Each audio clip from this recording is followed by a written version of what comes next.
Hello everyone, my name is Jeff Cook, owner of Cook Films, and today we're going to be talking about primes and zoom lenses.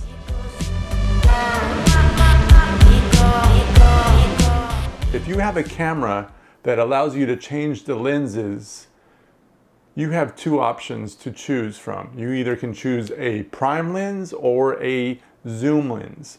Which one is better? Which one do you use for which situation? There are several reasons why you would want a prime lens. One being that they have a lower aperture. That means that you can go ahead and lower the aperture to like a 1.4 versus a 2.8 on most zoom lenses. Now, a 1.4 is going to allow you to do several things.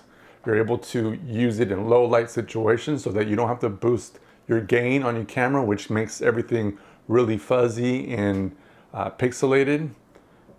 And then you can also use a 1.4 aperture whenever you want something to be really shallow depth of field. If you really want to isolate an object or a person, you'll want to shoot at 1.4 so that they're in focus and everything in the background is going to be totally out of focus. It's going to be blurry. It's going to have that nice bokeh. Now, the problem though with prime lenses is they're only one length. You can either get a 24 or a 28, a 50 millimeter or an 85. And once you put that on your camera, there's no way that you're able to zoom in. Now you can zoom with your feet, meaning that you can move your camera up and back on whatever subject you're recording, and then that's going to give you that zoom.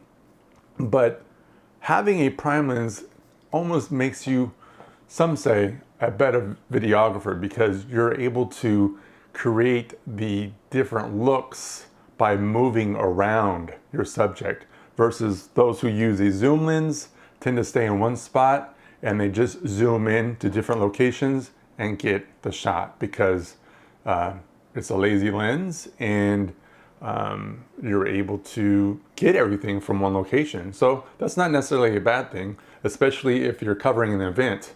If you're covering an event and you can't move around, a zoom lens is the way to go. You wouldn't want a prime lens. Zoom lenses are great for run and gun type of situations where you can't really change the lenses quite as often as you would if you were on another shoot that wasn't so time sensitive with the events that are going on. Zoom lenses are also, they're great because if you're on a budget and you really can only afford one lens, I would suggest probably getting a zoom lens. Now this is a 70 to 200. These are great for weddings. If you're shooting a wedding and you want to be able to be as far back as possible, you don't want to get in the bride and groom's way during the wedding, and you don't want to obstruct anything that's going on. So you would stay in the back and you would shoot with the 70 to 200.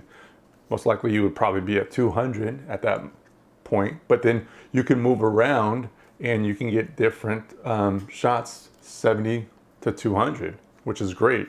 You wouldn't want to do that with a prime lens. If you only had one camera, you wouldn't want to be switching back and forth with just one lens because then you're going to be missing a lot of the footage. Again, like I said, zoom lenses are great for when you don't have the chance to move around. If you're covering a particular event and you got to be stationary, a zoom lens would be the one to go. If you were shooting in low light and you needed that extra depth of field, a prime lens would be awesome to get. It would be a great way to.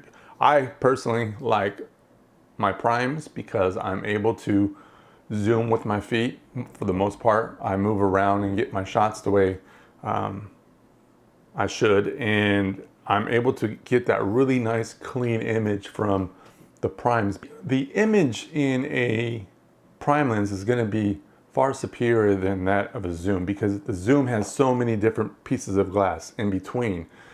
They are getting better. There are some really great sharp lenses that are zooms, but for the most part, you're gonna, if you really want a really sharp image, a prime lens would be the way to go. I hope you guys found some things that were interesting.